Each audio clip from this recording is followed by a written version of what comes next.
One of the issues on the November ballot is park renovation. City residents will be asked to pay an extra 2 meals in taxes to help create a better park atmosphere for children. But the residents we talked to are a little bit squeamish about a tax increase. This classic beauty right here is a 1932 Rio Royale, one of Rio's signature cars and one of the first cars to be tested for aerodynamics. Now, Sydney told police that boy brought her here to an address on West Boston where he was staying with his aunt.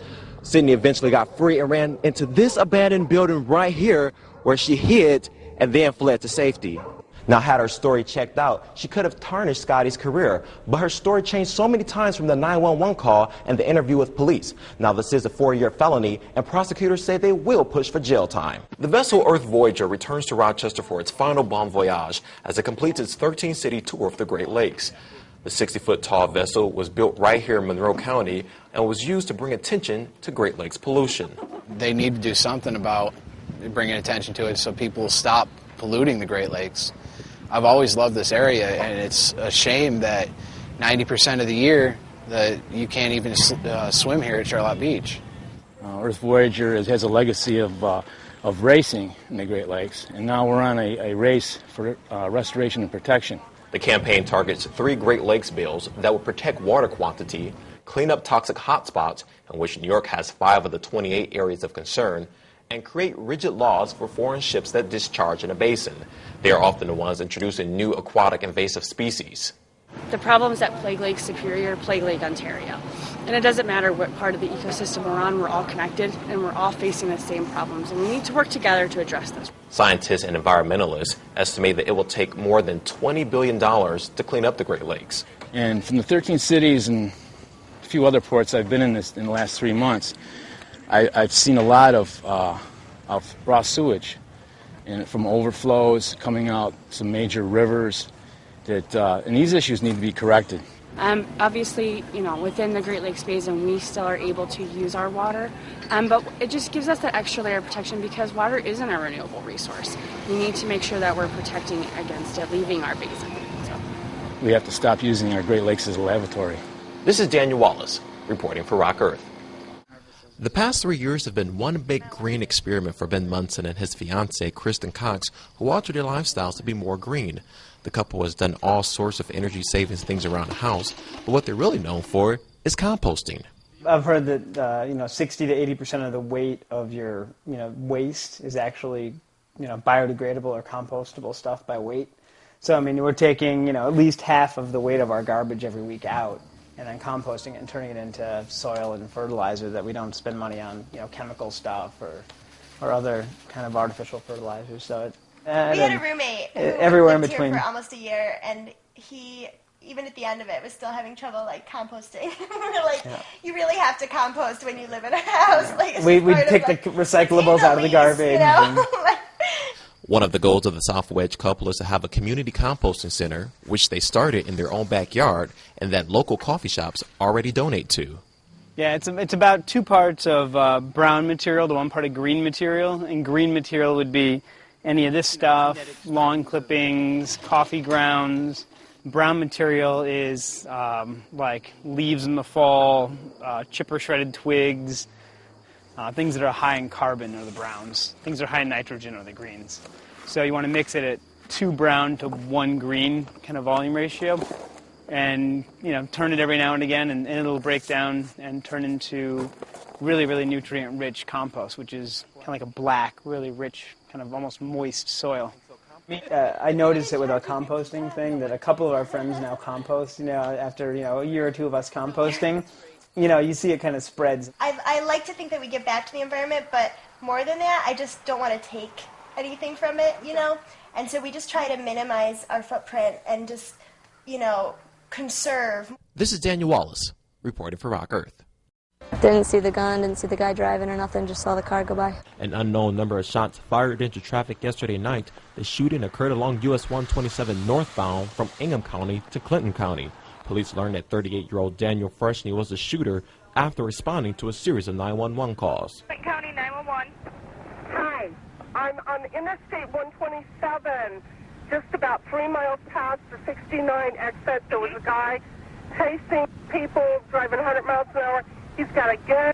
While on his rampage, Freshney lost control of his vehicle and landed in a ditch just before the Chadwick overpass. Jason Kimball saw the vehicle and stopped to help. Well, when I saw him, I just thought that he was in an accident, so I was pulling off to the shoulder. We were going to see if he needed any help or anything. And that's when he raised his shotgun and he shot at us. This is the ditch where Kimball says he encountered Freshney face to face.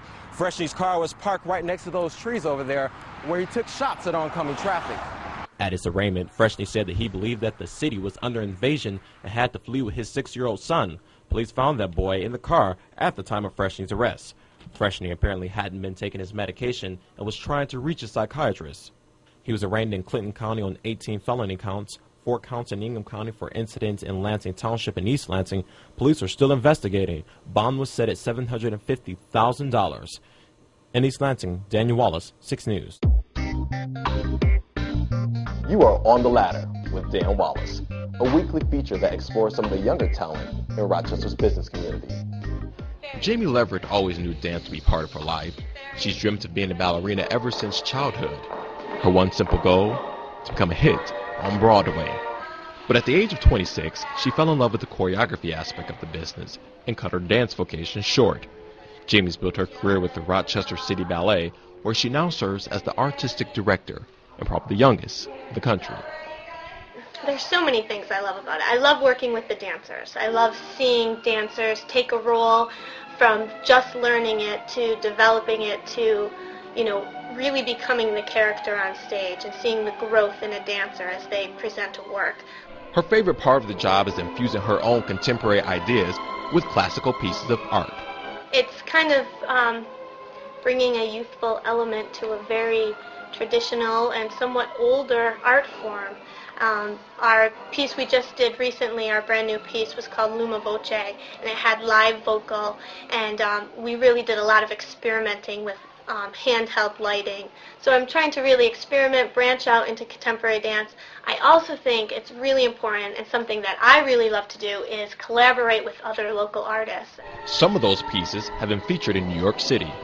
Sometimes I think maybe you have to take your product out of your small pond, get the recognition in the big pond, and then bring it back, and then people go, oh yeah, we have a ballet company. She says she owes much of her success to Tim Draper, the ballet company's founder. He really pushed me hard.